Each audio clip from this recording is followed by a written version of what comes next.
Hi, my name is Jess, and this is Destination Download.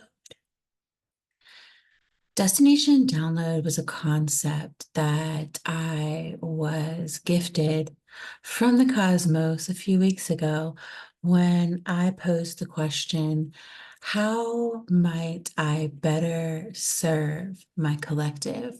How might I better be a force and a presence of what needs to catalyze in this world? How can I show up for my collective? How can I show up for the earth? How can I show up for myself? So here we are. Welcome. I don't have, usually when I've done podcasts before, I have like a topic, or this is what we're going to talk about today. This is what we're going to kind of dive into and just kind of riff off of. But Destination Download is a little different in that it's strictly channeled. It's strictly downloads that I receive as I am recording in real time. So, what's really coming up for me right now is this week we have the full moon in Aries. Actually, right now, I can tell you how close we are at the moment. 99.4% full. So she's really, really kicking. And I know what came up for me last night in particular was it was horrible. I was fighting for my life. It was the sense of self-worth and the obstacles that have presented themselves throughout the course of my life that have kept me from my self-worth or allowed me to stray from the destination of really coming home to myself and my soul. Um, our soul and our ego, I feel, can get really sort of jumbled together sometimes because it's really difficult sometimes to hear what our soul is saying to us. Um, so like I don't know if any of you guys listen to KRS-One, but one of his teachings, he's talking about how you walk in the temple of any great Eastern religion, and it would be on the wall, know thyself. And you'd be like, oh, cool, know thyself. And the teacher would say, no, say it without words, right? So let's try that right now. You say it without words. You say, know thyself. One, two, three, right? Okay. So at first for me, when I tried it, it was like really busy in there. It was like I was like, no, and there was lots of different voices. There were voices from authority figures from my childhood. There were voices from people who I love and respect. There were the voices of my son, like they were all in there, right? But I challenge you, we're going to do it again. Ready? One, two, three. It gets clearer, right? And as I kept doing this, we're going to do it again. You're going to say, know thyself with no words in your head. One, two, three. It becomes silence. And I feel like for us to get to that point of silence is so important because if you don't have a baseline, if you don't know like where your normal is, if you don't know like, oh, hey, this is where I'm supposed to be, this is where I start from, then how are you ever going to come, quote unquote, back home to yourself? Your soul is your home. Your soul is the seat of your essence. Your body is just a projection of your soul. Your body is what your soul wants other people to see. right? It's the form you chose before you ever came to this earth. And so I feel like it's really important to find that place within us that is our soul, that silence. Know thyself. And to be able, silence for confirmation, thank you, to be able to come home to that and be able to always know thyself is the most important thing that you can do. I say that about everything, but it's one of the most important things you can do is to be able to silence your mind and silence all the chatter and silence all the voices that you really think matter and come home to your voice, which is silence. The silence within you is your soul. It's like your soul is the sky and your ego and your thoughts are the clouds, right? So, what happens when you are watching the sky, when you are laying in a beautiful meadow, observing the clouds rolling by and looking at the figures in them? You see that they change, they move, right? You can blink for just a second and then the elephant looks like a tortoise or whatever, you know? And that's how it is with our thoughts. That's how it is with the loop that's going in our minds because we're always taking in information. Our minds are always taking in information and trying to make sense of it, which is one of the beautiful, magical, mystical things about being a human being is that our body is this like computer of sorts, right? Our mind is this computer and our body is like the casing. And it's always taking in information and always trying to make sense of this information. So, what happens is when you are sitting with your soul, the sky of your soul, and you're observing these thoughts, these clouds that are rolling through the sky that are created by your mind, your ego has something to do with what you're actually seeing, right? Oh, I'm clearing out my throat chakra today. Excuse me. So it's like your ego thinks certain things. It puts a value on any and everything that comes in through your mind, right? So let's say curtains. You have a particular memory of curtains. Like it could be a good memory. It could be, you loved your grandmother's curtains, or, like you had to hang a sheet over your curtains when you're a kid, for your curtains, and it makes you ashamed, right?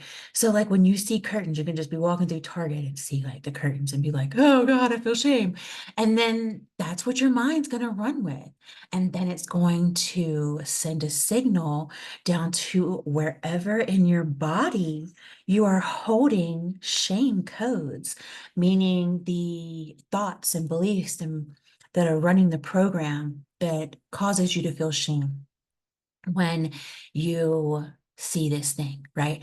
So the program is just like a belief. It's just a belief system, right?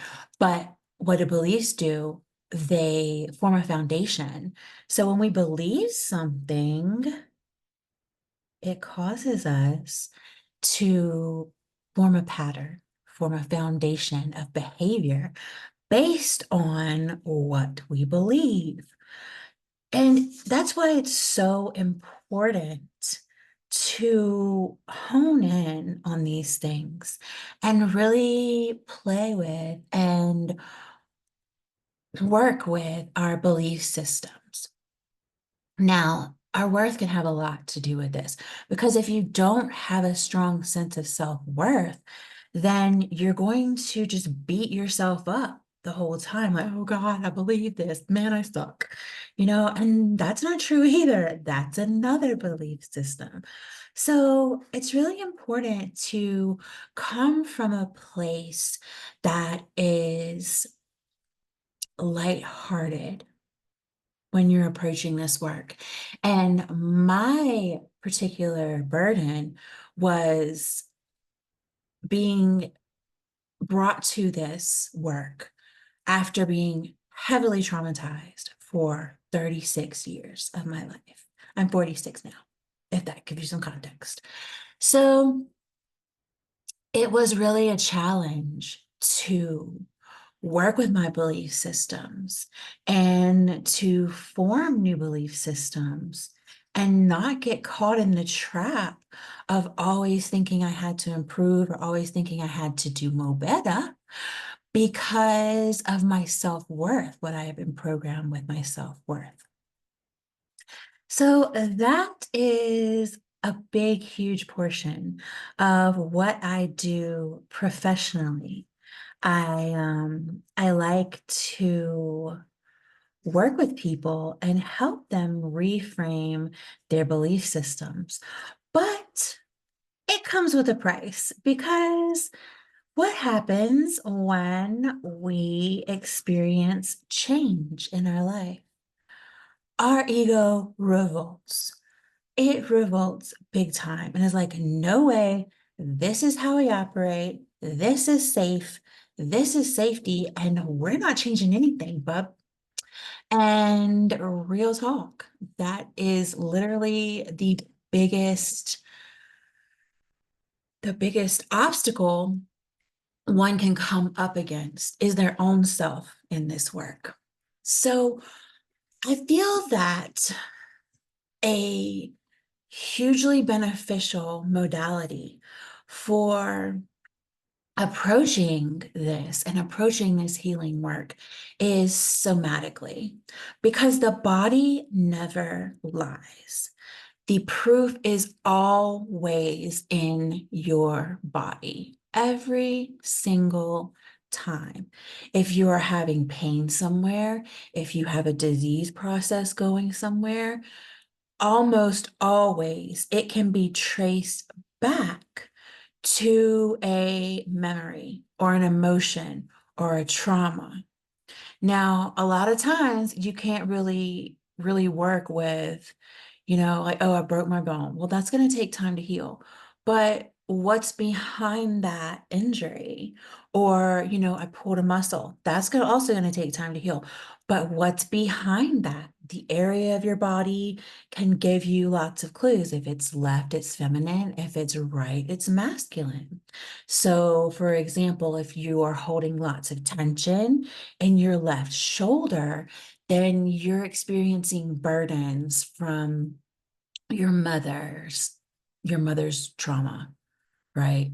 And that's something that will help you really free up a lot of the shame and guilt, is knowing that epigenetics is real. It's so real. For generations and generations and generations back, your fear, your shame, your guilt, and also your joy, your power, your wins, your love is ingrained in your DNA. If the shape of my eyebrows can be attributed to my great grandmother, then why can't the womb trauma that I have, you know? It's all connected. So I find that using a combination of Reiki and somatic knowledge, as well as intuition and past life readings, makes a really comprehensive treatment modality for not only physical problems, but emotional and mental as well. So, yeah, that's kind of who I am and what I do, the realms I play in, the energetic and spiritual realms, which can be a challenge for a lot of people to accept, right? I'm so proud of what I do and how I do it and how far I've actually come with it. But it can be a little daunting, to be like, oh, I'm a Reiki practitioner. Well, what's that? Oh, that's not real. The universe isn't real. Only this is real. Da, da, da, da. But here's the thing, and that's what led me to this, is when you come up against someone who triggers you or someone who challenges your foundation and your confidence, just know that that's not an evil person. That's not like an evil spirit out to get you. What that is a reflection. It's feedback.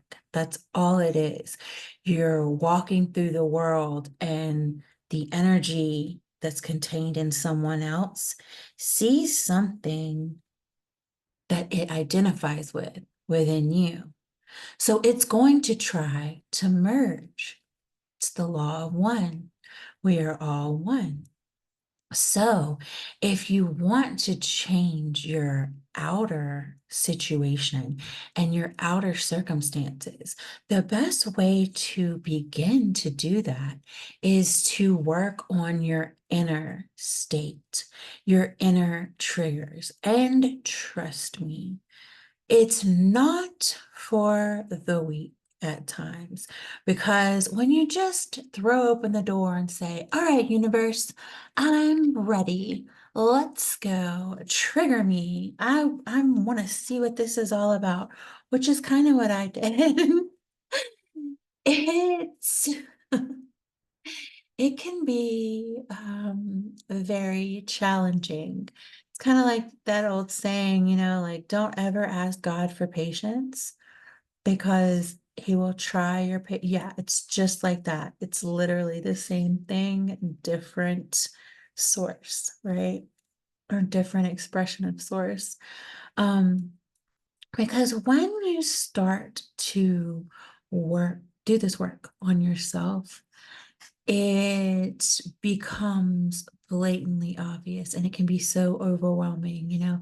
I remember there were days I was working in the customer service industry, and I'd go in with the greatest attitude and be like, I have the intention to remove anything that's not in my highest good today and to focus on developing my divine feminine. Yeah, yeah. And you know what happened? Every single trigger I could have about anything would be brought to my attention.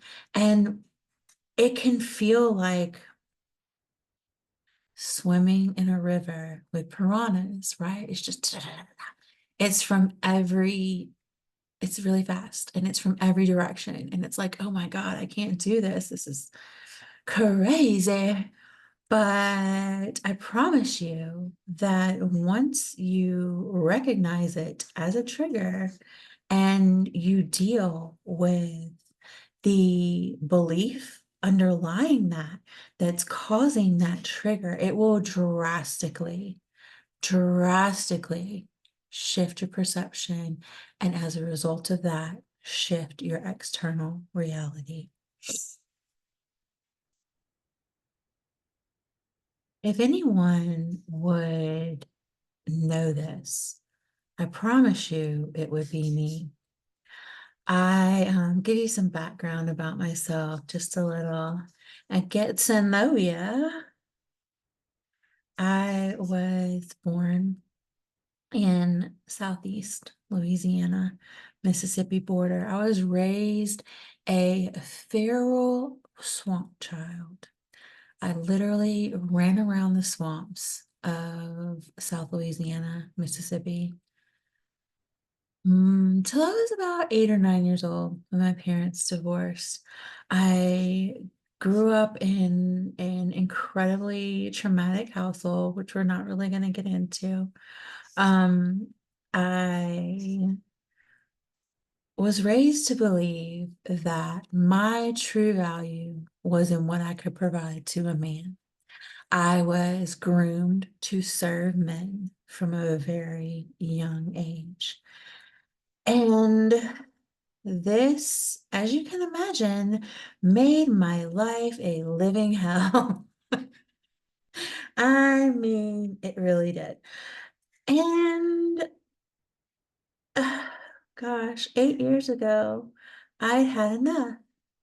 And I'd always been kind of different, you know, uh, into the metaphysical. And since I was a feral swamp child, I was extremely connected to nature. And at the time, I was living in a family property in the swamps. Well, it was across the road from the swamp, so it wasn't swampy, but it was close enough. You get the drift. And I said, you know what? I'm at the end of my fucking rope here. I have had enough. I'm not doing this anymore, and I don't care what has to change, but it's going to change, and it's going to change today. And when I made up my mind and I set that intention, something happened, and it was almost like a fugue state that I went into. And I went into the yard and I dug up some dirt and I spit on it and made it mud. And I formed I'm not going to say what it was, but I formed something out of the clay. And then I took some chalk that the kids had on my porch and I drew a circle in the chalk and I sat down with my little clay figurine. And I'm not really sure what happened. Something primordial took over, something primordial led the way. And after that incident, I started experiencing things like never before. It was like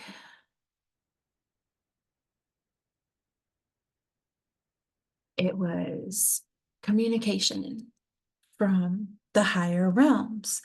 But I didn't know that at the time. And I just thought I was going crazy and I was terrified because my father, who I believe was gifted with the same things that I am, had taken his own life several years before. So yeah, that was a really touchy subject for me. And I was like, oh my God, I'm going crazy. And yeah, that is when I was approached by my ancestors. Now, I know I may not look like it, but I am part African. I'm from the South.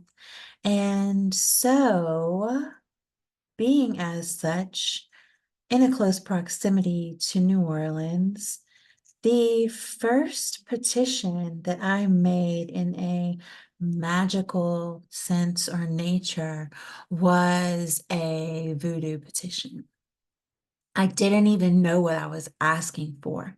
But in hindsight, I was asking to connect with my ancestors to guide me through the massive upheaval and change that was coming to me as a result of the primordial work I had done. So we're going to just kind of skip through the story a little bit. My life fell apart. My life absolutely fell apart. And I let it. I did not care. Um, there was this peace and this ease and this surrender with me. And I know now that it was my higher self.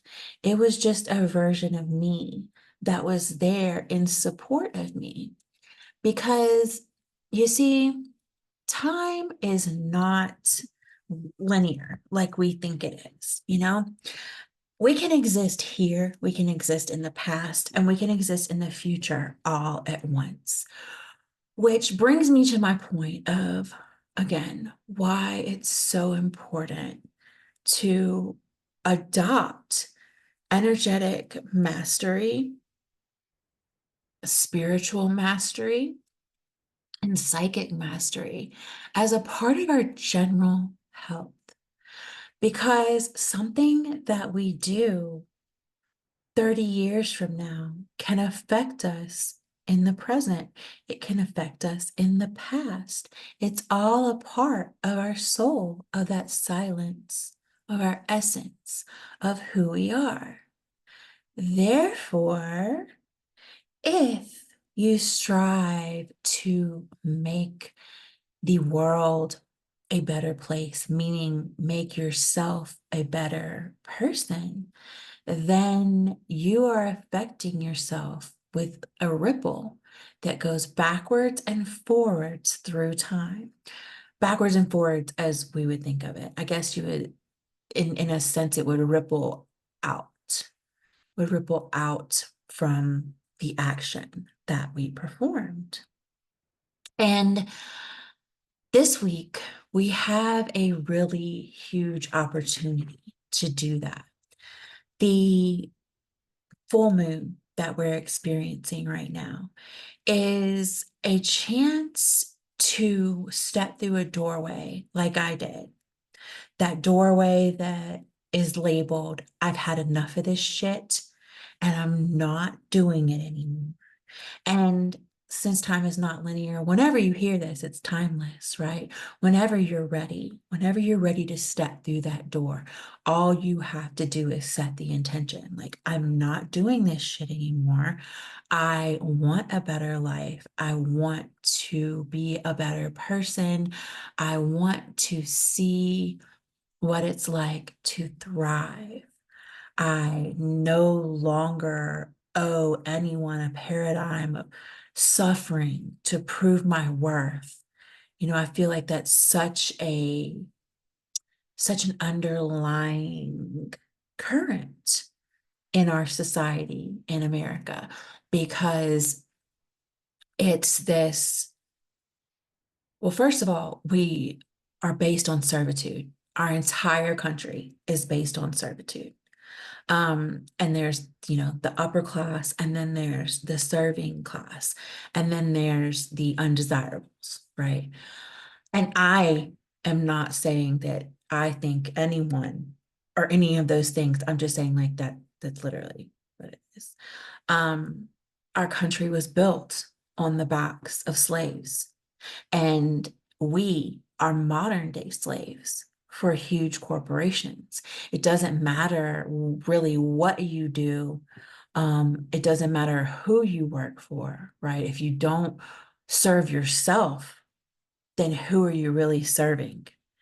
And I feel that that's a paradigm that at the root really needs to be just arrested, just like this evil needs to be plucked out.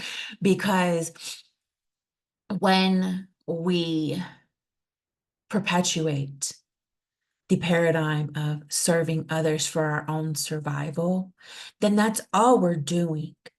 We're surviving, and that's it. We're not allowed to thrive because our whole society and our whole mindset, our whole life is designed to serve someone else.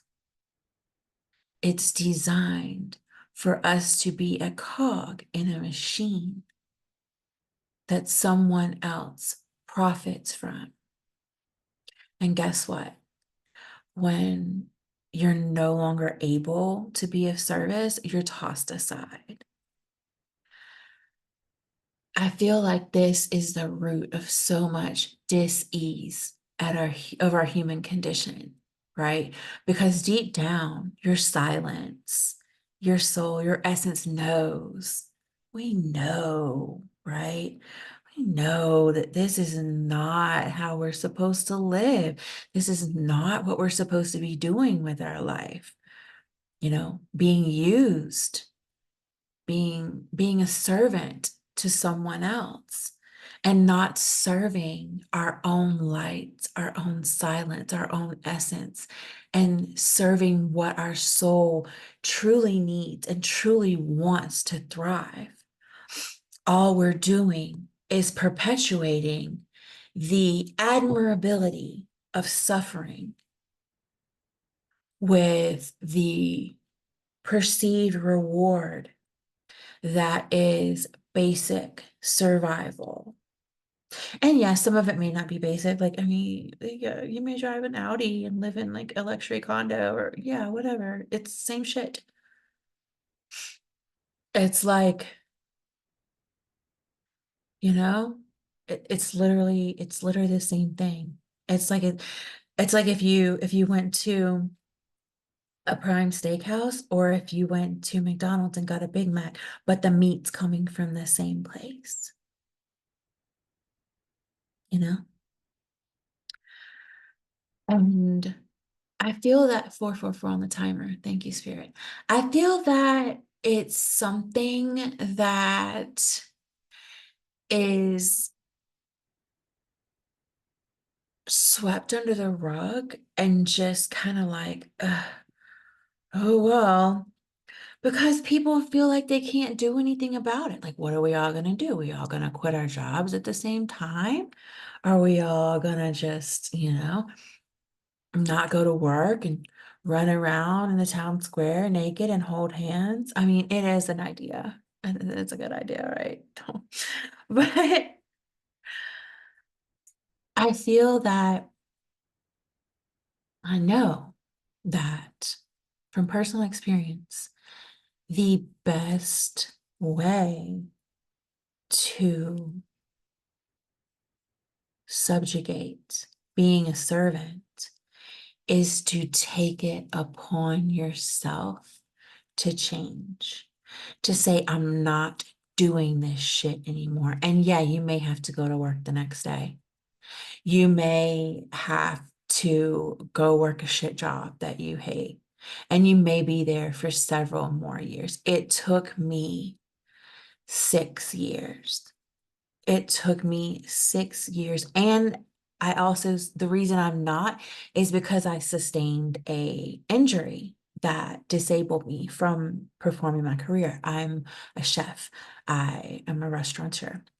And I worked so hard and believed so fiercely that if I just work hard, if I just try hard, if I just do more, if I just make it more successful, if I just put more time in, if I just do more, I'm getting there. I'm getting there. I was just clawing my way up. But in all actuality, I wasn't going anywhere. I wasn't clawing my way up. I was just clawing my way across. It's like you're not going up, you're just going to a different point on the same plane. So I feel that it's a decision you have to make. And once you make that decision, it will ripple. It will ripple throughout your life and throughout your timeline. And what happens when we get a ripple in a timeline is that eventually it comes to a point where it has to split. Because, you think about a wave, always will either crest or it hit the shore. So you've got this ripple in your timeline, and it's going to cause a split. And that split will take you to another timeline, and then another, and another, and another. And then you're on your way of ascending out of the pattern instead of just circling around the pattern, thinking you're going somewhere, right? Um, yeah.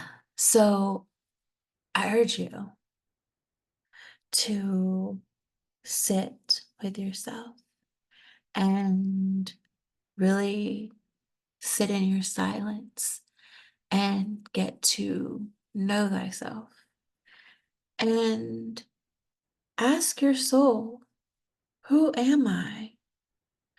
Who am I really? What force does my silence, my presence, my essence, my soul, what what does it bring? What does it bring forth into this world? And allow it to seep into the space, into the ether, into the space between every cell and every atom in your body. Let it sink into your fascia. Let it transform you. Because honestly, we can talk about, well, you need to do this, and you need to meditate, you need to, like Qigong and cupping and boo, hoo, hoo, and all this. But honestly, the only thing that you really have to do is let yourself be. Let yourself be who you are and what you are. Let yourself settle in your essence. And this is not going to be an overnight thing. I promise you that. If it is for you, girl, call me because we need to bottle whatever you got. But it's not an overnight process. But it is something that is going to be incredibly worth it.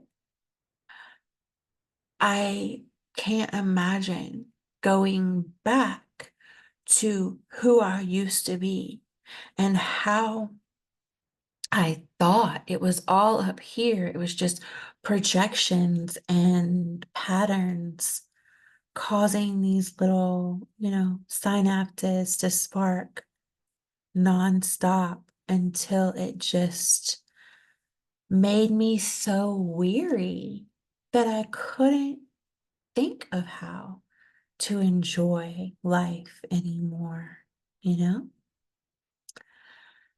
So, with that being said, I think that's all I have for today. I thank you so much for joining me on this first episode of Destination Download. And if you're interested, I'd love if you subscribe to my YouTube, or you can also check out my website, justthatreikilady.com. I'll put a link somewhere wherever you're listening to this one. And yeah, I have lots of offerings there. I do intuitive Reiki healings.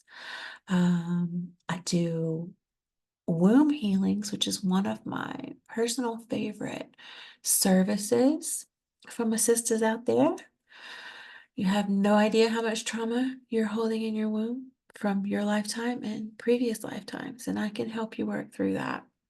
Very liberating experience. I also have free PDFs. I have really inexpensive PDFs. I have yoni mapping. I have a mindset mastery journal. I have the links for my books on Amazon there. And I also have a class in which I teach the sacred quantum science of pleasure. It's called Sacred Sensuality. And yeah, if you enjoyed anything I've said here today, you will probably find some useful resources for your journey there on my website. Thanks again, and I hope you have the best day.